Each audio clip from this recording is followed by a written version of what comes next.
Dans le livre du prophète Jérémie, nous pouvons lire au chapitre 29 « Je connais, moi, les projets que j'ai formés pour vous, parole du Seigneur, projets de paix et non de malheur, afin de vous donner un avenir et une espérance. Vous crierez vers moi et vous avancerez. Vous me prierez et je vous entendrai. Vous m'interrogerez et vous me trouverez. Oui, vous me chercherez de tout votre cœur et je me laisserai trouver par vous. Parole du Seigneur. Si nous sommes rassemblés ce matin, c'est à cause d'une parole, à cause d'une promesse. Dieu trace un chemin devant nos pas, il nous ouvre un avenir, il nous promet une espérance. Et ce matin, ensemble, nous voulons crier vers lui, nous voulons le prier, l'interroger et le chercher de tout notre cœur. Bienvenue donc à chacune et à chacun pour ce culte, à vous ici dans ce temple et à vous tous qui nous regardez de loin. Et nous ouvrons ce culte avec la louange. Et je vous invite à dire avec moi : je bénirai le Seigneur en tout temps. Sa louange sera constamment dans ma bouche. Je mets ma fierté dans le Seigneur. Magnifiez le Seigneur avec moi. J'ai cherché le Seigneur. De toutes mes frayeurs, ceux qui regardent vers lui sont radieux.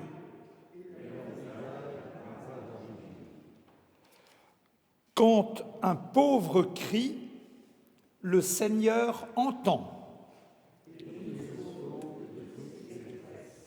Le Seigneur libère ses serviteurs. Aucun de ceux qui trouvent en lui un abri ne sera tort. Et nous restons debout pour chanter le psaume 92.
Alors que David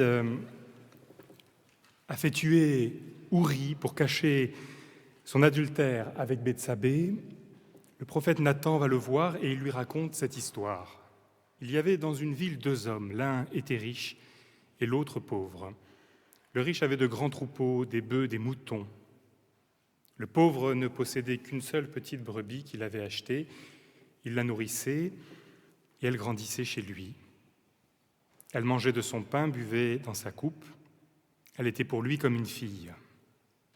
Un jour, un visiteur arriva chez le riche.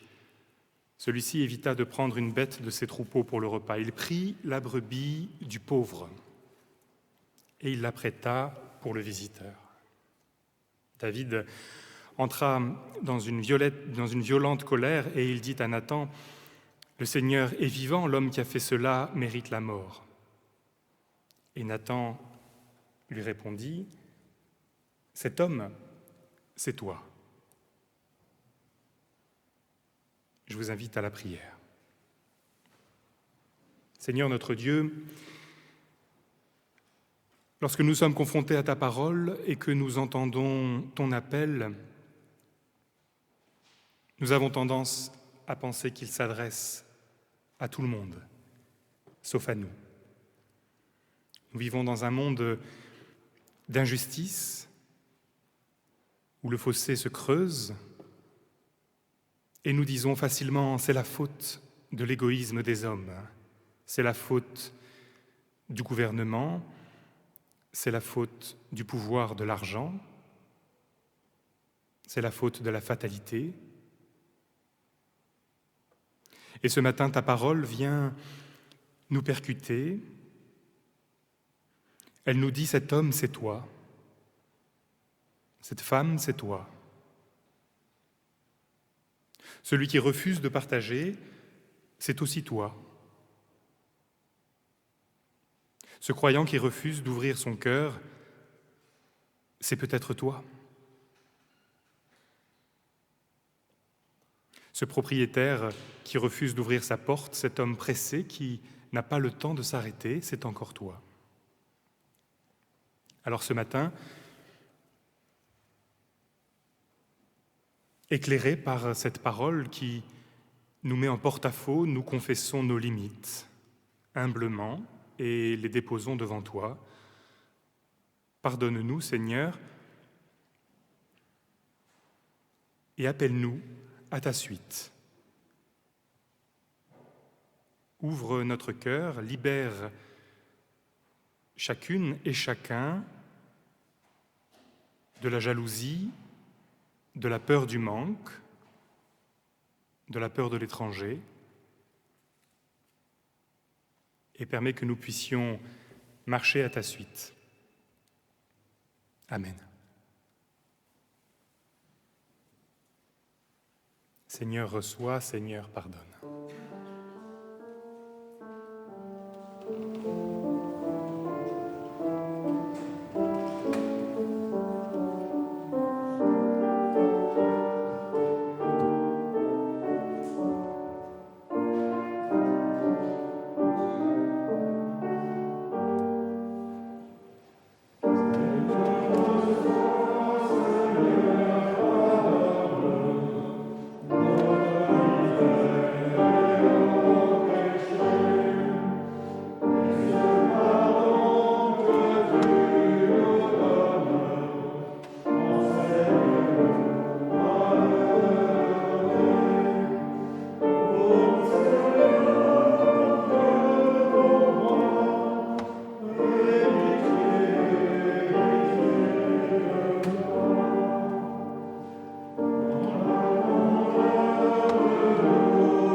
nous ne pourrions pour notre défense que prononcer un nom, le sien. Je vous invite à vous lever pour entendre une parole de grâce quand Jésus, puisque c'est de ce nom qu'il s'agit, passe devant Lévi à son bureau de douane, il lui dit « Suis-moi ». Et aussitôt, les digues qu'il enfermait craquent. Et Lévi se lève et suit Jésus. Quand Jésus passe devant le péager Zachée, il lui dit « Zachée, hâte-toi de descendre de ton arbre ». Et alors les murs de mépris et de rejet qui s'étaient élevés autour de sa vie s'effondrent. À tous les Lévis, à tous les Zachées, aujourd'hui, nous pouvons annoncer que Jésus les appelle à sa suite et qu'ils peuvent librement répondre à cet appel. Amen.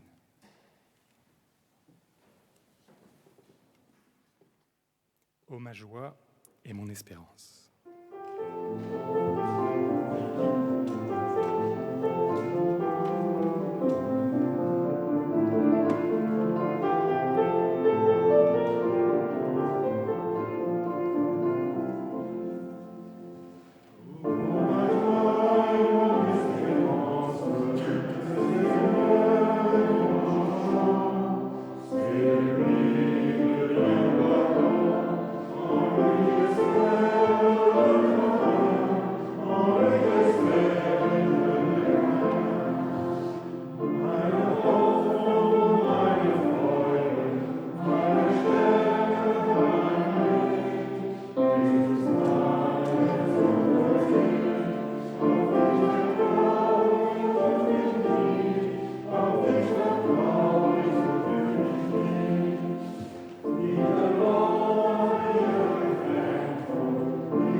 Et nous nous mettons maintenant à l'écoute des textes qui nous sont proposés aujourd'hui.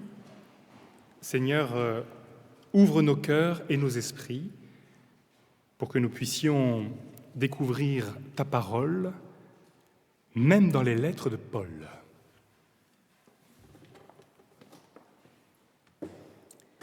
Nous lisons dans la lettre de Paul aux Éphésiens, au chapitre 5, les versets 1 à 9.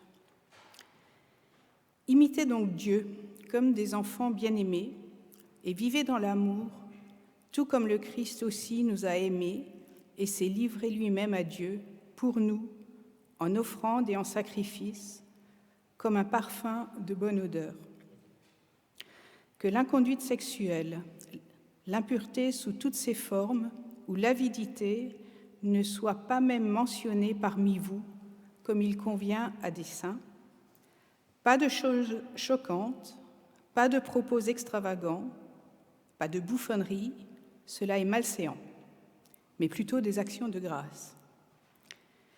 Car sachez-le bien, aucun de ceux qui se livrent à l'inconduite sexuelle, à l'impureté ou à l'avidité, c'est-à-dire à l'idolâtrie, n'a d'héritage dans le royaume du Christ et de Dieu. Que personne ne vous trompe par des discours vides, car c'est pour cela que la colère de Dieu vient sur les rebelles. N'ayez donc aucune part avec eux. Autrefois, en effet, vous étiez ténèbres, mais maintenant vous êtes lumière dans le Seigneur. Vivez comme des enfants de lumière, car le fruit de la lumière consiste en toutes sortes de bonté, de justice et de vérité.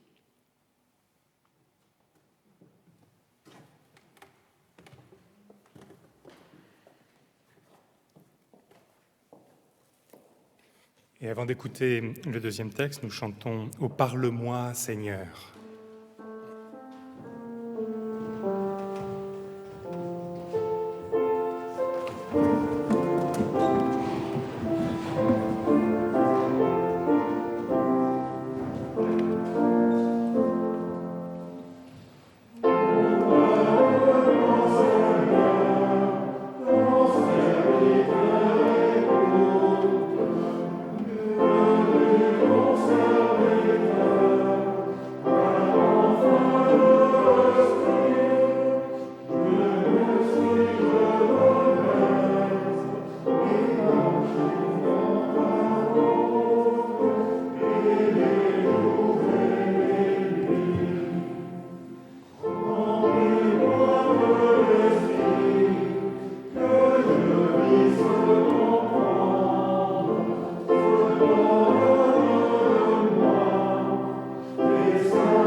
Et je lis dans l'évangile de Luc, les versets 57 à 62.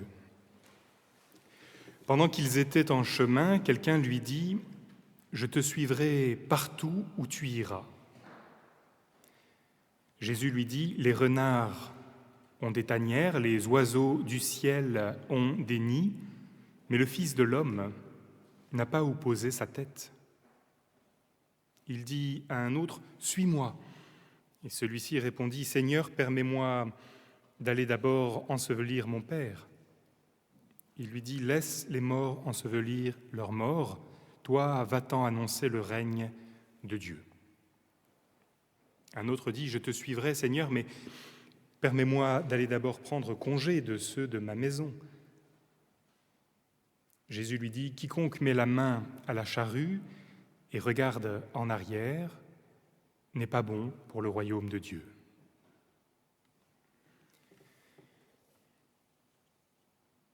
Madame A est très catholique. Elle est mariée depuis 40 ans à un protestant et semble heureuse. Ensemble, ils ont fondé une belle famille, une famille nombreuse. Mais cette union n'a jamais été acceptée par leurs familles respectives, et même si aujourd'hui les parents, comme les beaux-parents, sont décédés depuis quelques années, leur désapprobation initiale et les efforts qu'ils ont pu faire d'un côté comme de l'autre pour empêcher à l'époque les fiancés d'unir leur destin a laissé des traces qui semblent indélébiles. Le fait que le père de son mari ne l'ait jamais vraiment accepté est une blessure à vif.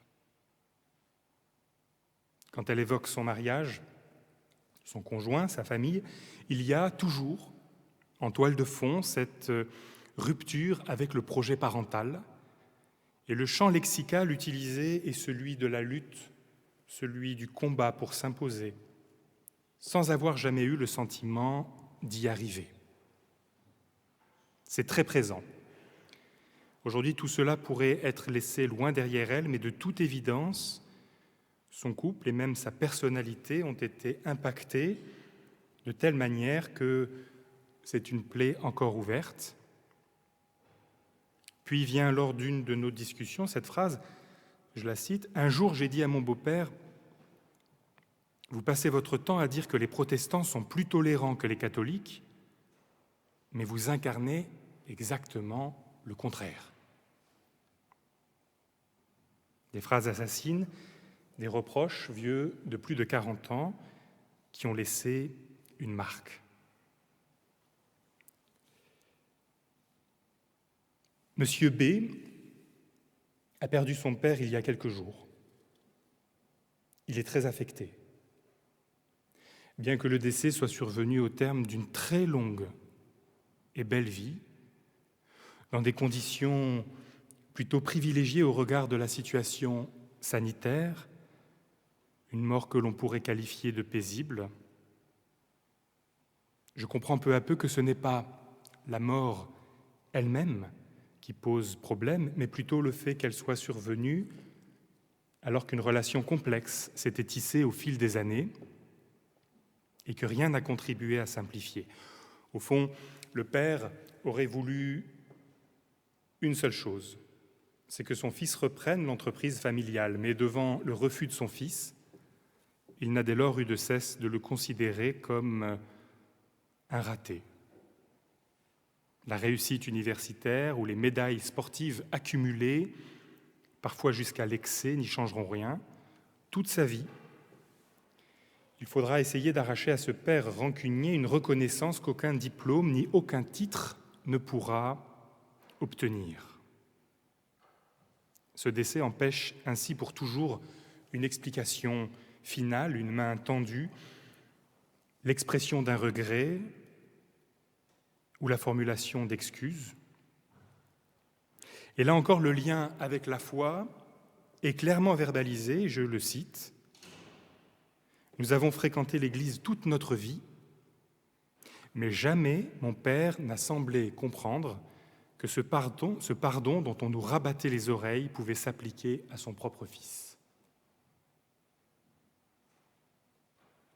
Ces deux exemples, tirés d'histoires vécues récemment, illustrent à quel point nos vies peuvent être marquées par le passé, qu'il soit lointain ou récent. Il a une capacité incroyable à influencer, voire à hanter notre présent. Et je suis certain que nous sommes nombreux à pouvoir citer non seulement des exemples de personnes pour qui cela est une réalité, mais pour les plus honnêtes d'entre nous, des exemples personnels de blessures qui ont du mal à cicatriser. Ce n'est pas le seul point commun de ces deux histoires. Le deuxième point commun réside dans le fait que, dans un cas comme dans l'autre, les personnes qui sont en souffrance ont fait d'elles-mêmes un parallèle avec la religion. Dans un cas, vous passez votre temps à dire que vous êtes tolérant, mais c'est le contraire. Et dans l'autre cas, la fréquentation de l'Église n'a pas semblé faire prendre conscience de l'importance du pardon pour son propre fils. Arrêtons-nous un instant sur ce que signifient ces phrases. Elles nous montrent à la fois qu'un comportement particulier est attendu de la part de toute personne se présentant comme chrétienne. C'est comme ça. Il faut que nous le sachions. À partir du moment où on est identifié comme chrétien, on plaque sur vous une attente, consciente ou inconsciente, d'un certain comportement. Mais à aucun moment dans ces discussions, sinon je l'aurais relevé, n'est apparu chez l'une ou chez l'autre de ces personnes blessées la possibilité que le comportement attendu devrait venir d'elle-même. Comme dans une partie d'échecs, c'est un exemple que je prends souvent, dans laquelle on décide de prendre le trait, c'est-à-dire qu'on agit ou qu'on laisse le trait à l'adversaire, devenant alors peut-être la victime de sa tactique. Et c'est un biais que l'on retrouve en fait très souvent dans la bouche des non-croyants qui peuvent être amenés à dire « vous vous comportez ainsi, mais vous êtes chrétien », mais aussi dans la bouche des chrétiens vis-à-vis d'autres chrétiens. Or, il me semble que ce n'est pas ce qui est attendu de nous. Comme souvent, Jésus donne un enseignement direct, peut-être même brutal, qui ferait blêmir toute personne ayant le souci d'une écoute empathique. Les phrases qu'il prononce sont rudes. À un homme en deuil, il assène « Laisse les morts ensevelir leurs morts. Toi, va-t'en annoncer le règne de Dieu. » Et à celui qui veut se retrouver avec les siens, avant de les quitter, « Quiconque met la main à la charrue et regarde en arrière n'est pas bon pour le royaume de Dieu. » Dans les deux cas, on est frappé par une forme de radicalité dans la bouche de Jésus, chez qui on attendrait plutôt une parole de consolation, de la compréhension.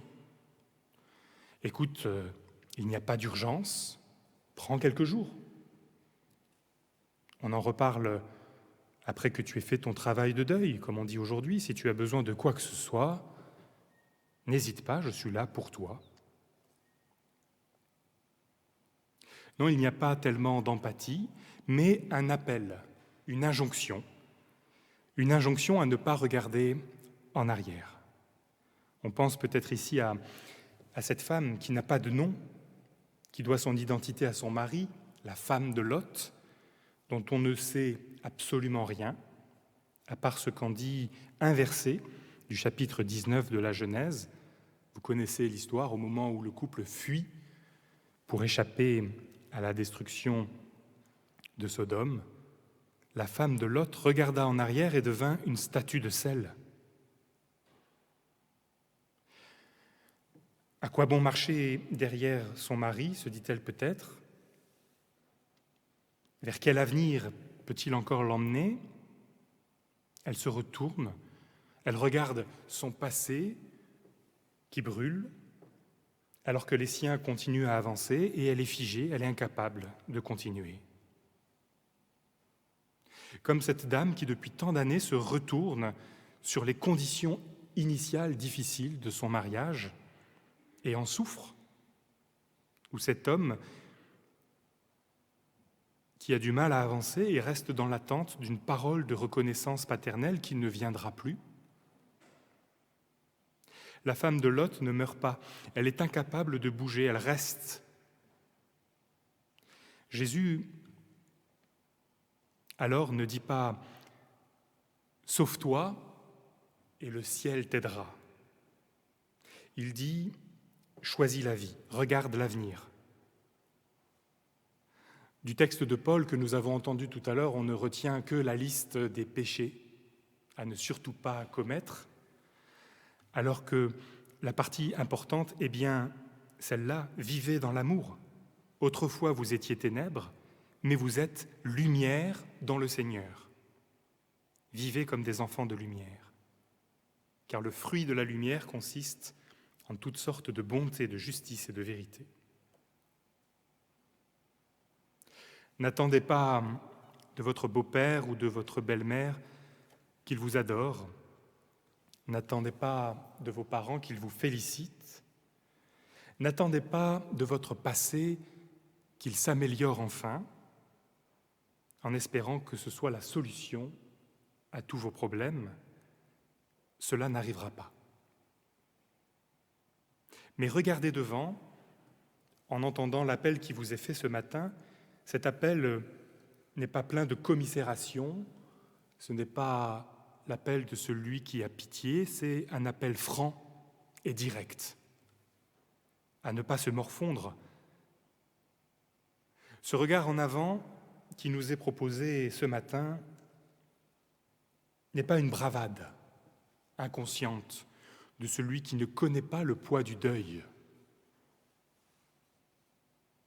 Il n'est pas non plus le fruit d'un orgueil démesuré de celui qui n'aurait rien vécu, qui n'aurait pas connu la souffrance et qui n'aurait rien à perdre. Ce regard vers l'avant est un acquiescement. Et c'est un acquiescement qui est souvent difficile. D'autant plus difficile que l'on traverse une épreuve, a fortiori celle du deuil. Un acquiescement difficile qui sera peut-être timide. Il demande souvent d'être digéré, d'être mûri. Il faut pour celui qui se sent interpellé reconnaître la légitimité de celui qui l'invite. C'est la légitimité du Christ. Le Christ qui sait pour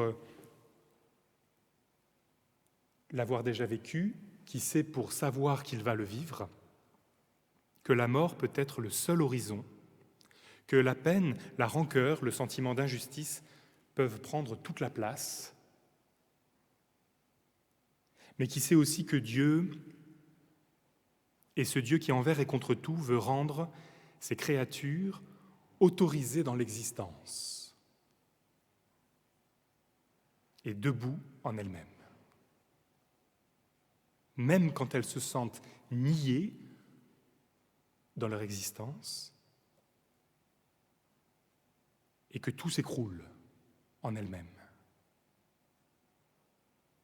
Non pas enchaînées à leur passé, à leurs obscurités, à leurs tombeaux, mais ouvertes à la possibilité de la grâce de ce Dieu qui relève patiemment et envoie pour aimer. Amen.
La puissance de Dieu réside dans ceci qu'il nous permet aujourd'hui d'acquiescer au projet qu'il forme pour chacune de ses créatures.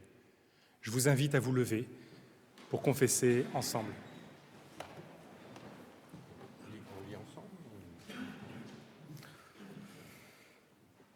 Nous lisons tous ensemble.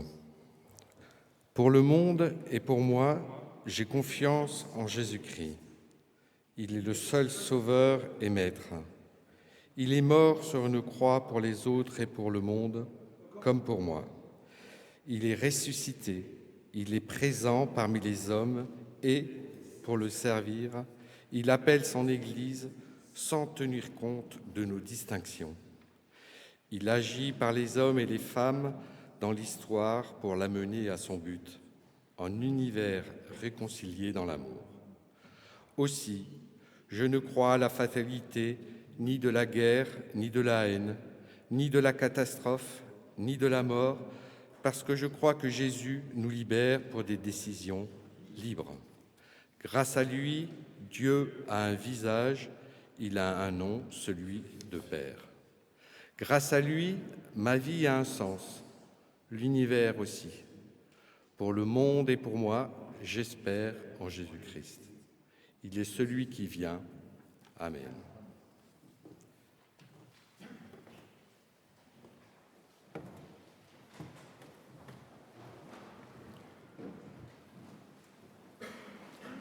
Les annonces importantes figurent sur les feuilles de culte.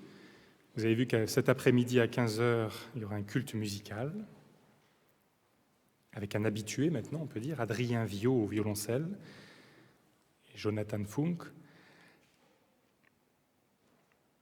Notez peut-être aussi l'assemblée de paroisse dimanche prochain à 10h30, un culte à part entière, mais qui sera une occasion d'évoquer l'année écoulée et les projets.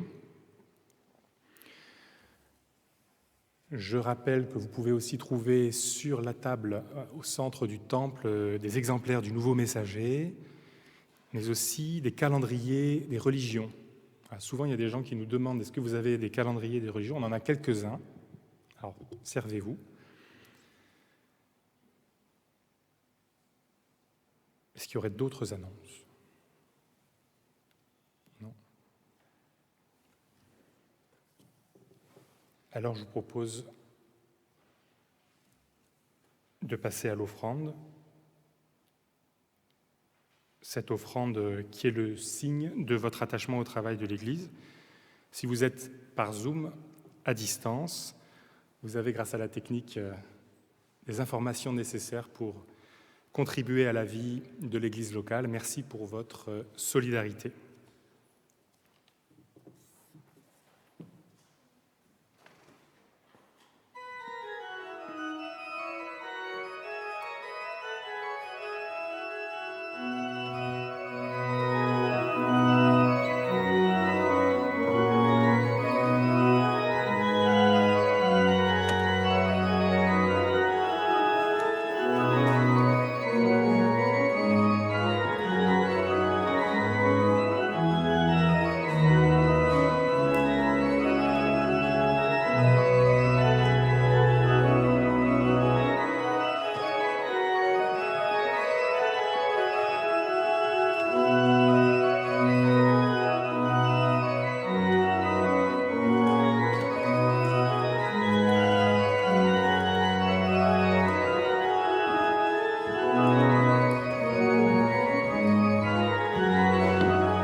Je vous invite à la prière.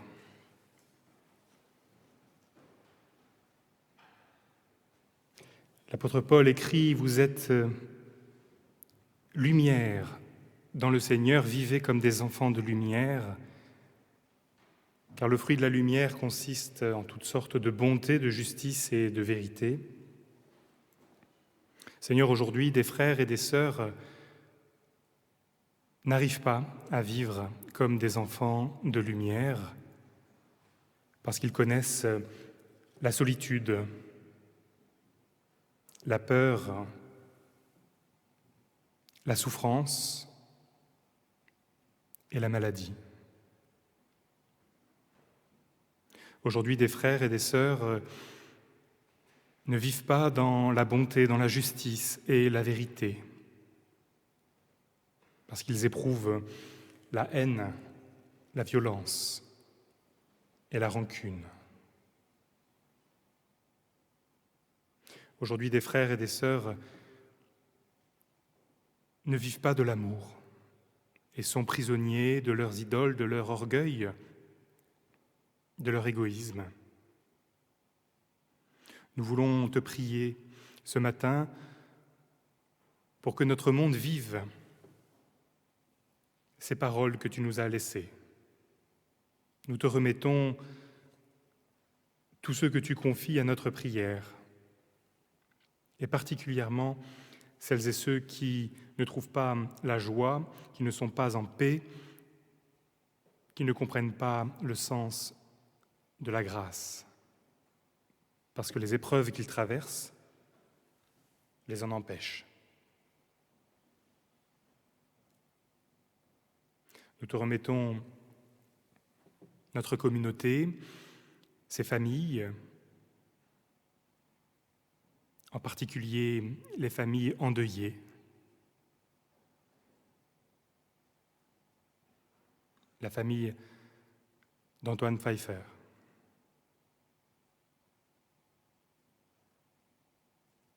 La famille de Françoise Rémy.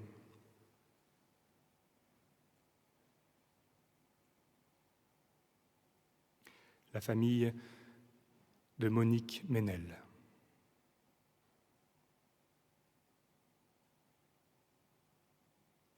Nous te remettons notre Église afin qu'elle proclame et vive ta justice dans l'humilité.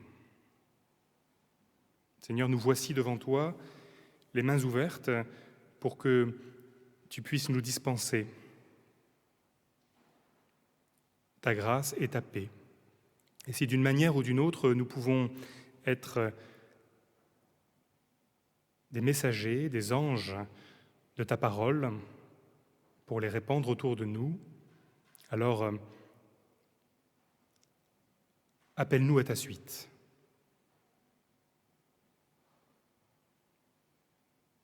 Ensemble, nous voulons te dire d'une même voix, notre Père qui es aux cieux, que ton nom soit sanctifié, que ton règne vienne, que ta volonté soit faite sur la terre comme au ciel. Donne-nous aujourd'hui notre pain de ce jour.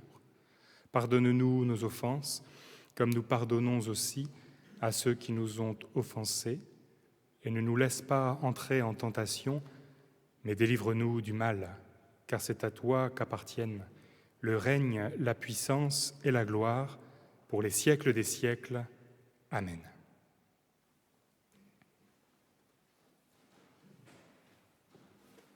Et je vous invite à vous lever pour chanter le dernier cantique.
Que Dieu Tout-Puissant, qui se révèle à nous dans l'humilité et la faiblesse, vous bénisse et vous garde, qu'il tourne sa face sur chacune et sur chacun de vous, et qu'il vous relève aujourd'hui et toujours. Amen.